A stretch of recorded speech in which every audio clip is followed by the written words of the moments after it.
presentation today is kind of on a health topic. It's on water and the health benefits of water.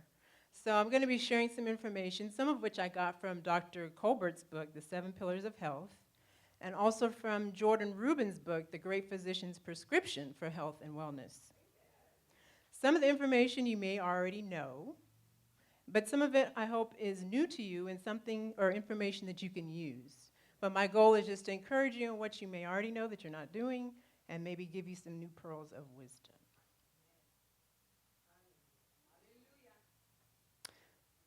For the overview, we're going to cover a few different areas. Just some interesting facts that I found out about water, the health benefits of water, how much water to drink daily and when, and different types of drinking water. We need to drink water for healthy living. I know some people don't like water, but it's an essential nutrient for us. And when you say essential nutrient, I usually think like vitamins, calcium, iron, potassium, things like that. But water is essential. We have to take it into our bodies. Either we're going to drink it or we're going to get it from the foods that we're eating. We should be drinking plain water every day. I know that a lot of people like to add flavorings and sugars and all different types of things, and it's okay to add like fruit juices and things like that that are natural. But to just always be consuming carbonated drinks and processed drinks, that's just not good for our bodies. Did you know? Oh, and before I continue, I have to let you know to pay close attention because certain points I will be quizzing you on. And the first person to respond, I have a priceless gift for you. So pay attention to the details that I'm giving you. Okay. Did you know the average human body is about 70% water? Our muscles are made up of about 75% water, and our brain cells are 85% water. Our blood is also over 80% water, and even our bones are made up of about 25% water. You wouldn't think that because their bones is dry matter, but they do require water. One interesting fact that I came across is that you can live way longer without food than you can without water. You can live about 6 weeks or so without taking in any food, but the average adult can only live about 4 to 5 days or less without water. That's how important it is. So our next slide is actually our first quiz time. Okay, her priceless gift is, of course, water, but that is a certain brand of water that Dr. Colbert actually referred to in his book. It's Penta is the name of the water, and they sell it at health food stores, at Whole Foods and Sprouts. And Penta water is like an ultra-filtered water. It's water that actually, it takes them like 11 hours to go through the process of purifying it and filtering it and doing all sorts of things to make sure there's absolutely no impurities in it. So that's one of the ones that Dr. Colbert talks about in his book, and he said he actually prescribes it to them where patients are dealing with fibromyalgia or chronic fatigue, headaches, and arthritis. I'm not saying that you need to go out and buy that brand of water. I just thought it'd be fun because that was a brand that was mentioned in the book. So what are some real health benefits of water? We get healthier joints. We get better digestion. You can even have some weight loss. You get more efficient elimination of toxins and waste from your body. You also have better appearance and smoother skin if your skin is hydrated. Now, going to talk about joint health, water is the main lubricant in your joints. And so you have to have adequate hydration there. Cartilage, which is in our joints, it helps us to move freely. And if your cartilage is low, or the fluid in your cartilage is low, you can actually have some joint degeneration. So that's something important to watch. Also under joint health, cartilage is made up of a lot of water, as are other parts of our body. And water is also important for our disc in our back. Within your spinal cord, those discs actually have fluid in them. And if you are lacking water and you're severely dehydrated, then some of those discs can start to actually degenerate. It's like they're being worn out early. Now, for better digestion and toxin elimination, water is the basis of every digestive fluid in our body. So things like saliva, your stomach acid, the pancreatic juices, all the digestive fluids that you need to break down your food, it's all based from water. And the thing about it is, if you don't have enough water and you're not making enough enzymes to digest your food, you can even end up with heartburn, indigestion, and even the icky stuff like constipation, hemorrhoids, because you don't have enough water in your GI tract. There's also other factors, like taking in enough fiber in vegetables and fruits, but water is the key. It's important to drink enough water, not only to help your kidneys flush waste from your body, but it's also important that your body makes all the chemicals that it needs to digest in the first place. Water is also needed for your protection. Inside your GI tract, there is a mucus layer. It sounds kind of gross, but there is a mucus layer inside your GI tract, inside your stomach, that helps to protect your stomach from your stomach acid. Your stomach acid is very strong. And so that layer is there to protect you.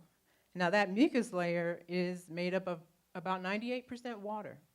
So people are grabbing, for Pepcid and for Tums and things like that, and you have to stop and say, well, how much water have I had? It may be other issues. There may be other issues that contribute to having ulcers and things like that.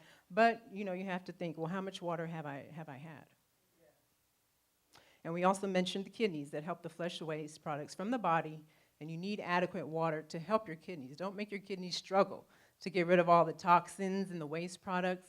I know a lot of patients, when we give them their prescriptions for certain antibiotics, we tell them, take a lot of water with it because it's going to help you pass that out of your body. It's going to help you break it down and get it out of your body. And what? It's quiz time again. That's actually alkaline water, which Dr. Colbert also mentions in his book as being better for our bodies, and we'll talk about that a little later. Again, not endorsing that brand, but it's just an example of different types of water that you may not find like at Walmart, or you have to go to like Whole Foods or Sprouts in order to find that type of water. So yes, her answers were correct. Okay, well, one of the benefits that we didn't talk about was weight loss. Yay! And one interesting thing I found about water and weight loss is that when you do not have enough water in your system, your body is so sensitive and so smart because it realizes it needs the water to do all these different things. But if you're not taking in enough water, what it will begin to do is conserve whatever water it gets. So it's going to hold on. If you're not drinking enough, if you're not eating enough fruits and vegetables, it's going to hold on to whatever you do have. And so that's a hormonal thing that happens in our body, and that's just our own body's response, basically trying to help us out when we're not doing the right thing. Once you start to drink more water, you're no longer in that rationing mode. Dr. Colbert mentioned some research that shows that, regarding your metabolism and water, because it says dehydration can actually increase your fat storage, which that was news to me.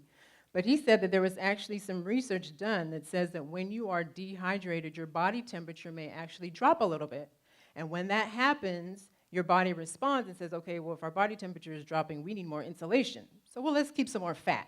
So it will actually try to hold on to a little bit more fat when you are that dehydrated. So once you start to actually take in some water and your body's like, okay, we're not in survival mode anymore, we can release some of this water, you're going to be going to the bathroom more, but it's going to be good because it's going to be flushing everything out that you were holding on to from before. So once you begin to take in more water, your body isn't like, oh my goodness, I don't know when's the next drink, so let me hold on. But it will begin to release the water that you're storing.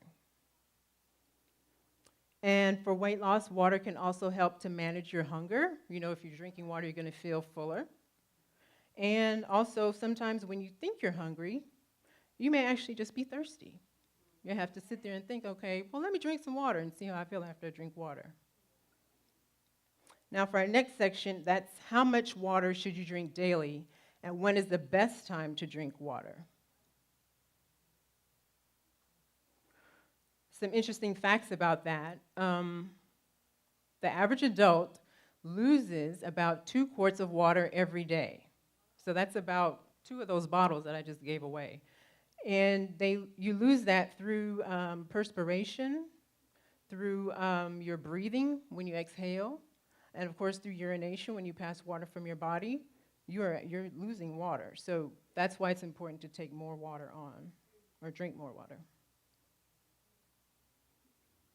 Now, as far as how much to drink, according to what Dr. Colbert says, and I actually talked to a couple personal trainers and they said the same thing, but you're supposed to take your weight in pounds and divide that number by 2, and that would equal the number of ounces of water to consume daily. That doesn't necessarily mean you have to drink that much, but you're consuming it in fruits and vegetables and things like that, and also drinking just plain water. So for example, for a person weighing like 160 pounds, divide that by 2, that's 80. So they should be drinking about, or taking in about 80 ounces of water every day. As I mentioned, I talked to a couple personal trainers and they recommend the same thing. But there is a limit. There is such thing as drinking too much water. So they recommended not going over a gallon, but a gallon of water a day is a lot of water. And the other thing to note about that is, if your doctor has told you something different, then of course go by what your doctor says. Dr. Colbert was just giving this as a guideline, especially for people who just don't drink any water whatsoever. And another thing to note about that is what I was mentioning earlier, is that you don't necessarily have to drink that whole amount of water. It's just that you want to consume plenty of fruits and salads and veggies and things like that that would have that water in it. And that was his recommendation at the end of the day. Even if you're eating fruits and vegetables, you still probably should be drinking about the 2 quarts that you're losing every day. So now, when is the best time to drink water? You really don't want to wait until you're really, really thirsty to drink water. You should probably just, throughout the day, be taking in water. And Dr. Colbert also mentioned that about 30 minutes or more before you eat, you can take in water. So in the morning when you wake up, you're not going to eat breakfast for another 30 minutes or an hour. You can begin to take in some water at that point. But one important thing he said is that you want to limit your water during meals. And that sounds kind of odd. I mean, you can have your drink during meals, but the reason why he said that is that he doesn't want your digestive juices that are flowing when you're eating that steak or whatever you're eating, that bacon and all that. He doesn't want those digestive juices to get diluted by you drinking way too much water, because you want that protein to get broken down so that you can have muscle, so that you can get the enzymes you need, so that you can have strength in your bones and so forth. And you don't want to dilute all of that by drinking that whole liter of water during your meal. So you should try to limit that to probably about a cup or less while you're actively eating. And then wait about an hour, 2 hours after you're done eating, and then you can go for your liter, go for that quart. Okay. Guess what time it is? Artesian water from Norway, darling. So you're drinking European water that is artesian. It's found from a source underground and filtered naturally. So Voss water is in a lot of exclusive restaurants and things like that, people in LA, all that stuff. So she got a bougie water. Again, not endorsing, but that's just a different type of water, just for people to just see different type of things and taste different types of water and see if you like it, you might. So our next section is the different types of drinking water.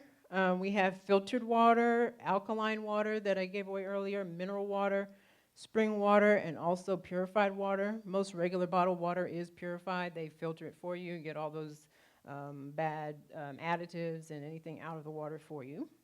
But you can also get your own filter, and you can do like a water filter on the counter or one attached to your faucet. But the important thing is to make sure that you get a filter that's going to filter out the chlorine. Chlorine is actually a toxin that's been linked to different cancers and birth defects and things like that. And most cities or municipalities add chlorine to the water to kill the bacteria, which we need. We need them to kill the bacteria. But then when you go to drink in large amounts of water, you don't want to be drinking in a lot of chlorine. So it's good to just have a basic filter that will go on your faucet or maybe one of those pitchers. But the bottom line is to make sure that you're drinking the clean water.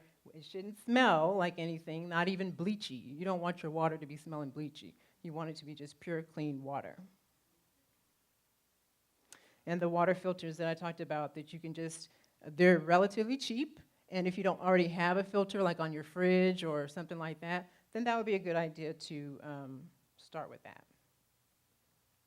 Now, those waters that I mentioned some of them seem kind of fancy and you have to buy them at Whole Foods and all that, but you don't necessarily have to do that. If you're just trying to get yourself back on track with drinking your water, just make sure it's a good, clean water source. It doesn't have to be the Penta water or any alkaline water, but if you choose to do alkaline water, I just wanted to give you some information about it as to what the deal is with the alkaline water, because Dr. Colbert did mention it in his book.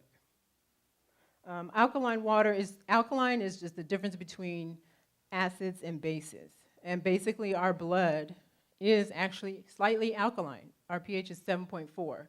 So the pH scale goes from 0 to 14, and in the middle is 7, which is neutral, and so our blood is slightly alkaline. The reason why that's important is that they found that certain diseases are associated with having acidic tissue, so your pH is too low. So the thought is if you drink alkaline water, then you can give your tissues more of what they're used to and be at a better level pH-wise. And that would also help you with your getting toxins out of your body. Dr. Colbert has used it to treat diseases like chronic fatigue, fibromyalgia, and arthritis, and also some cancer. So that's the reason why alkaline water is the deal, if you've ever heard about alkaline water. And that's another point that I mentioned earlier, that alkaline water does actually, it's the same pH as your tissues, so it's going to help you be healthier. So in summary, water is life, basically, and we need clean drinking water to help our bodies stay healthy. Water is a natural resource that the Lord gave to us, and it is priceless. We need to treat it that way and treat our bodies that way. The Bible says, "And you shall serve the Lord your God, and he shall bless your bread and your water, and he will take sickness away from the midst of thee." We all know sickness is not the will of God, and so we know another key point here and another pillar for our health to be whole. Water is good for our skin, for our digestion, our joints, flushing toxins and waste from our bodies, and so many other health processes. It really is priceless. So next time, consider drinking water instead of soda or sweet tea or juices all the time. Those things are fine. I'm not saying you can't have them, but consider, working some more water into your day. And last but not least, it's one more quiz time, and that alkaline water is a pH of 9.5, so that's a good alkaline water. Let me know if you like that one. But God bless you in your health, and I hope that you picked up some new information and that we had fun learning. Amen.